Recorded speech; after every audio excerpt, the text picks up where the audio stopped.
आपल्या संस्कृतीवर, आपल्या ग्रंथांवर, आपल्या संतांवर अजिबात विश्वास उरलेला नाही. आपला विश्वास सगळ्यात जास्त कुणावर आहे? हिरो हिरोईनवर आहे. आपला विश्वास आपल्या संतांवर, ग्रंथांवर आहे का? नाही. कारण बघा ना, एखाद्या व्यक्तीला जर म्हटलं ना, संतांनी सांगितले नामस्मरण करा, त्याने तुम्ही तरुण जाणार, पण एखाद्याने जर केलं आणि त्याच्या जीवनात जर काही अडचणी आल्या तर तो ती भक्ती कंटिन्यू ठेवतो का थांबवून देतो?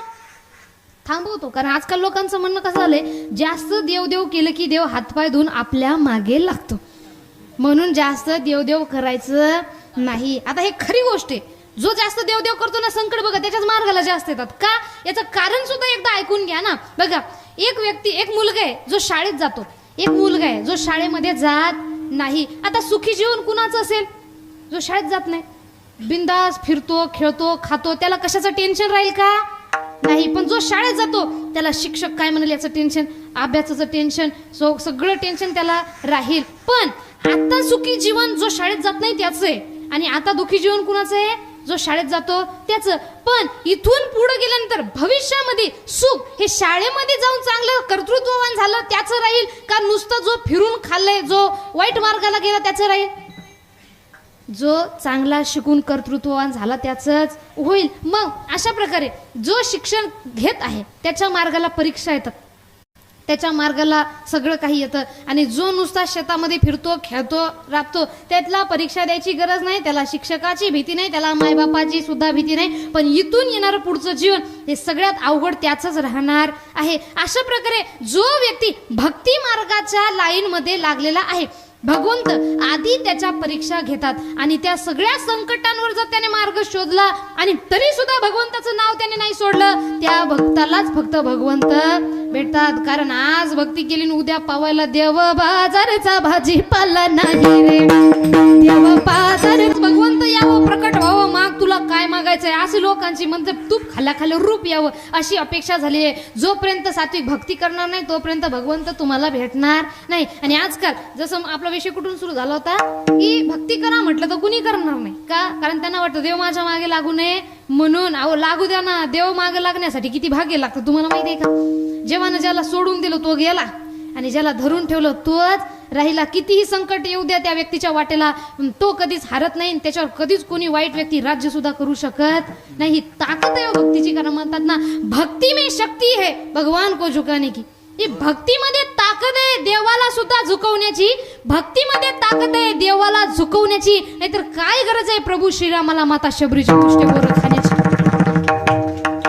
फक्त तुम्ही तसा विश्वास ठेवायला पाहिजे. आजकाल आपला विश्वास कुणावर जास्त आहे? हिरो हिरोईनवर. कारण मी म्हटलं भक्ती करा सांगितलं तर कुणी करणार नाही, मंत्र जप करा म्हटलं तर कुणी करणार नाही. का? रिझल्ट दिसत नाही म्हणून. आता बघा, एक ऍडव्हर्टाईज आहे, कोणती ते तुम्ही ओळखायची. एक हिरोईन राहते, ती समोरून चाललेली राहते, तिकडून एक हिरो येतो आणि त्या हिरोईनला पाहून म्हणतो वाव इतना निखार केस आहे, आणि इकडून तिची पोरगी तिला आवाज देते, पोरगी हिरोईनला म्हणते मम्मी, आणि हिरो म्हणतो एका मुलीची आई असून तू एवढी सुंदर दिसते कैसे? बॅकग्राऊंड म्युझिक कोणत्या साबणीचं वापरतं?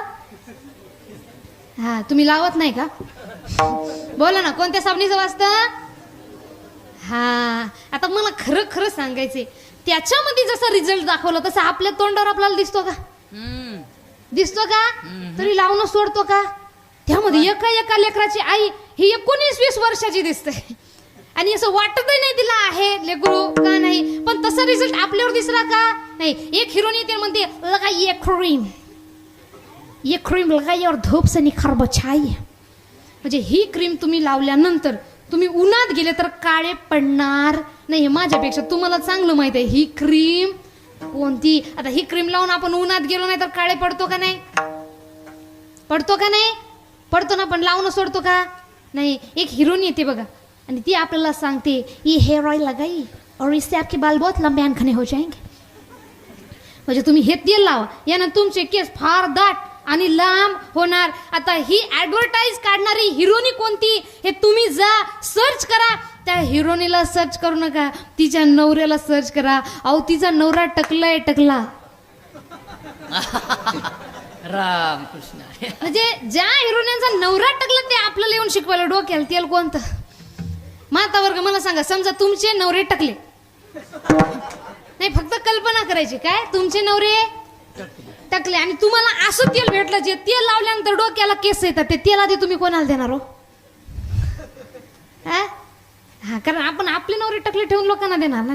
हा, आणि जर करत असेल तर समजायचं त्या तेलामध्ये दम नाही, पण तरी सुद्धा आपला त्यांच्यावरून विश्वास हटणार नाही, संतांवर बसणार नाही. आपल्याला ज्या हिरो हिरोईनांना आपण पद्मभूषण पद्मविभूषण पुरस्कार दिलेले आहेत ना, ते हिरो हिरोईन आपल्याला ऍडव्हर्टाईज मध्ये येऊन शिकवायले. कोणते? ये खाओ दाने दाने में केसर का दम. आणि ज्यांना भारतरत्न पुरस्कार दिला ना, ते आपल्याला येऊन शिकवायले काय? जंगली रमी पे आओ ना महाराज, या पे वेलकम बोनस मिलेगा. त्यांचं ऐकले जे गेले ना, त्यांचं आहे ते सुद्धा टकलं झालं. पण तरी सुद्धा आपल्या संतांवर विश्वास बसत नाही आणि त्यांच्यावरून हटत नाही. आता माझं म्हणण्याचा विषय ते चुकीचे आहेत हे अजिबात नाही. त्यांनी त्यांचं काम व्यवस्थित करायले. चूक आपली की आपला स्वतःवर कमी, स्वतःच्या संस्कृतीवर कमी आणि नको त्या गोष्टींवर जास्त विश्वास बसतो. विठ्ठल विठ्ठल.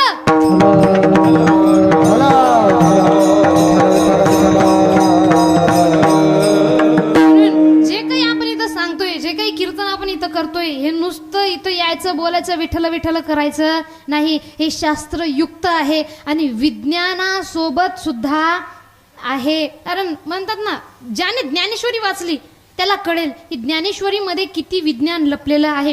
एका बाळाचा जन्म कसा होतो, पृथ्वी सूर्याभोवती फिरते का सूर्य पृथ्वी भोवती फिरतो, भूगोल हा शब्द म्हणजे पृथ्वी गोल आहे, हा सुद्धा शोध आपल्याला ज्ञानेश्वरीमध्ये भेटलेला आहे. पुन्हा एक बाष्पीभवनाची जी प्रक्रिया आहे, पाऊस पडतो, हा कशा प्रकारे पडतो सर्वांना माहित आहे. काय? सूर्याची किरण, सूर्य तापतो आणि सूर्याच्या तपण्यामुळं पृथ्वीवर जे पाणी त्याची वाफ होते आणि तेच वाफ वर जाऊन काय होते?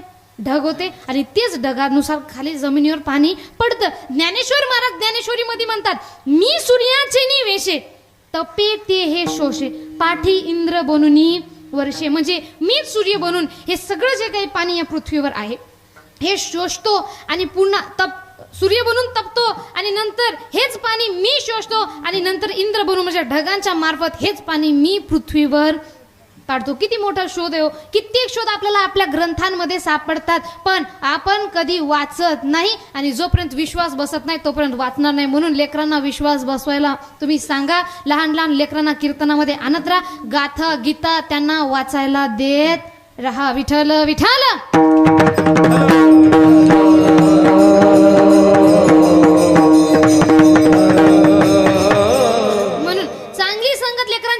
ठेवा. गातेची गीतेची जर संगत असेल ना तर आपली लेकरं चांगल्या मार्गावर जातात.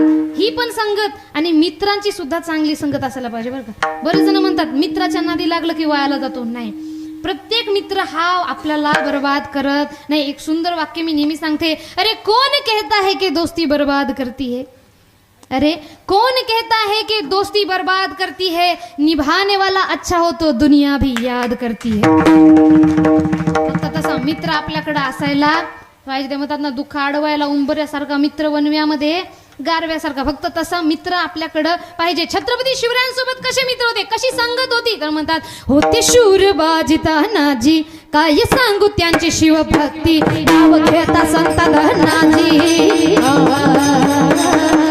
घेता संत धनाजी, गोड दुश्मनात माग भेटली, गोड दुश्मनात माग भेटली, सरदाराची लेखणी शोभली शिवबाची आरती, माझ्या शिवबाची आरती, दैवत छत्रपती नाम दैवत छत्रपती, शिवबाचे मावळे आम्हाला नाही कुणाची भीती, जय जय भवानी, जय जय भवानी, जय जय भवानी, जय जय भवानी. आणि या संगतीच्या जोरावर दिल्लीच्या तख्ताला हलवण्याची ताकद छत्रपती शिवाजी महाराज होता.